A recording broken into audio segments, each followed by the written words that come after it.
Yeah, and then I thought the open house sign-in idea was very compelling too, because yard signs are passive, mailers also passive, but making somebody text you to sign up for the open house very active.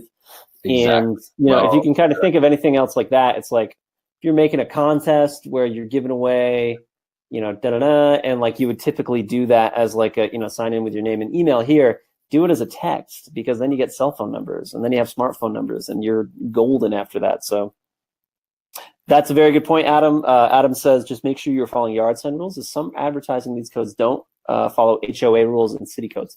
Very good point. Just make sure you're kind of sticking to local regulations on all those.